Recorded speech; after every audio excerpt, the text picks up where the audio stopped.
सहयोग नहीं करोगे चुनाव आयोग का, उत्तर प्रदेश ने सहयोग किया, मध्य प्रदेश ने सहयोग किया, सब निवारण हो गया।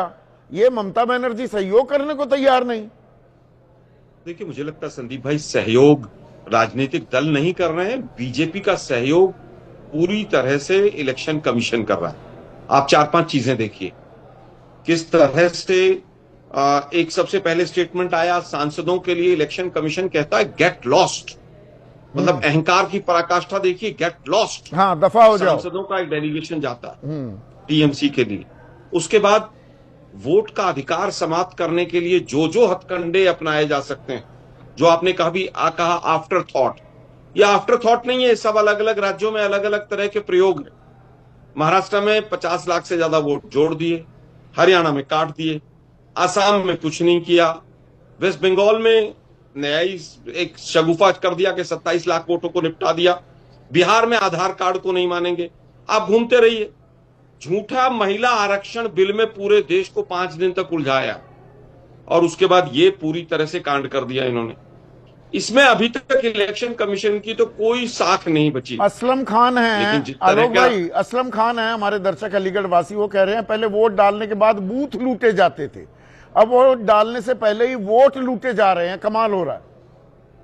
देखिए, मुझे लगता है कि मोदी जी की स्टेटमेंट, मोदी जी की भविष्यवाणी, क्या अब हमारी सरकार बन रही है, कल ही आई है, क्या ये पूरा जो कांड हो गया है, इलेक्शन कमीशन ने उनकी पूरी मदद और पूरा सहयोग कर दिया है, उसके बाद ये तो कोई भी ताल ठोकता है कि हमारी सरकार बनेगी, ये तो कहते ही हैं। देखिए, मोदी जी ने कहा मैं पहले भविष्यवाणी नहीं करता, आज भविष्यवाणी करता हूं।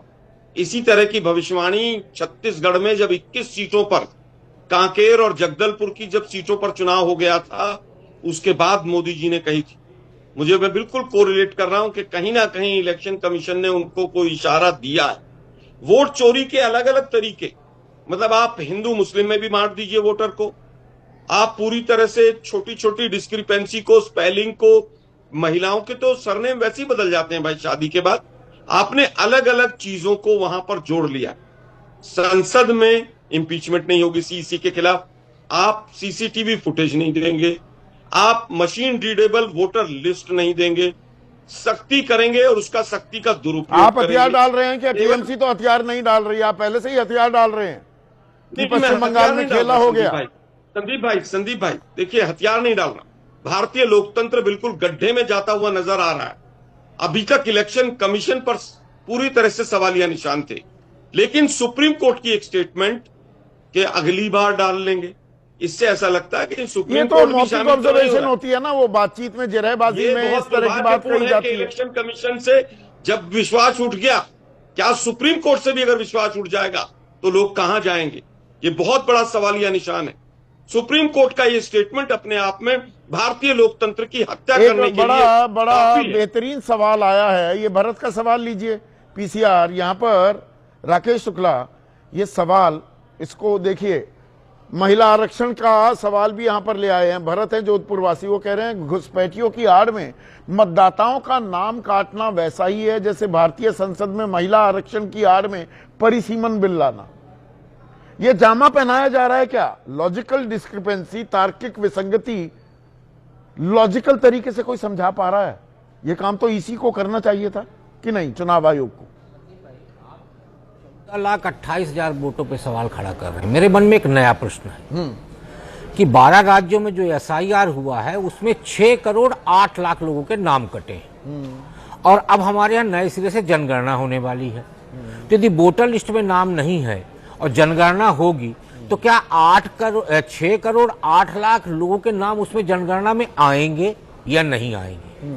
और यदि नहीं आएंगे और वोटर लिस्ट में नहीं है, जनगणना में नहीं है, तो क्या वो जैसे पुरानी दिल्ली में बोर्ड लगा होता है, कटे फटे नोट बदले जाते हैं, तो क्या उनके लिए नया शहर, नई बस्ती बसाई जाएगी? इसका मैं आपको एक बड़ी रोचक तुलना दे देता हूं दर्शकों, मैंने शो भी किए हैं बाकायदा दो इस मामले को लेकर।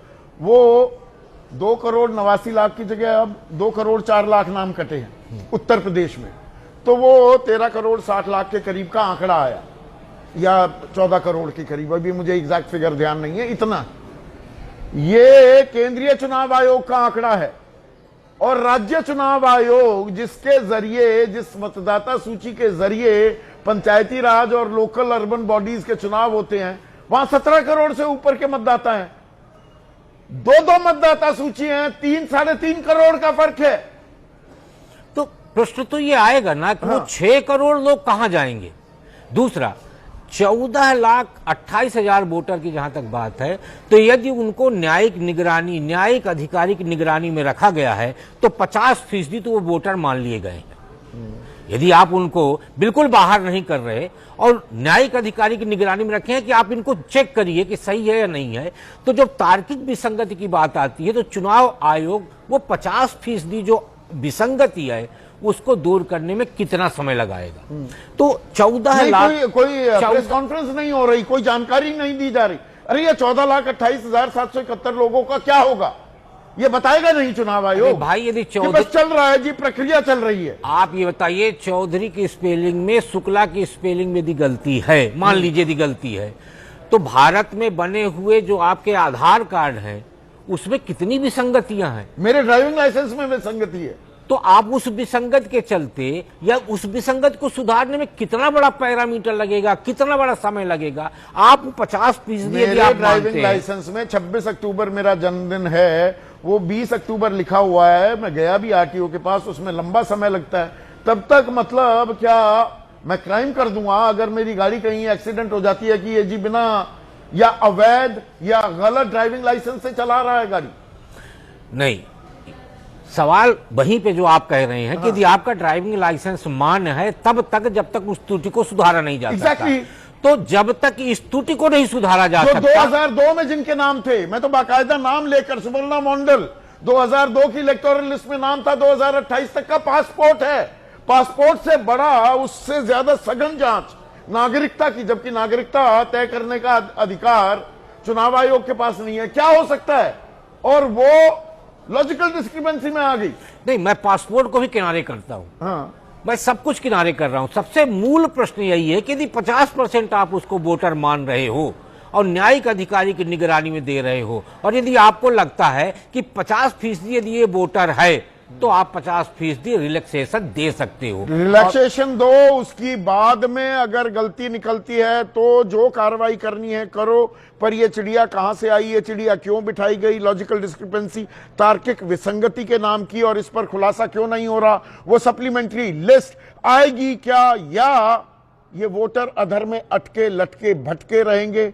और क्या हमारे लोकतंत्र का, हमारी जमहूरियत का मजाक नहीं बनेगा? ये तगड़ा झटका नहीं है क्या? सोचिए इस बारे में। आज बस इतना ही। अब नजर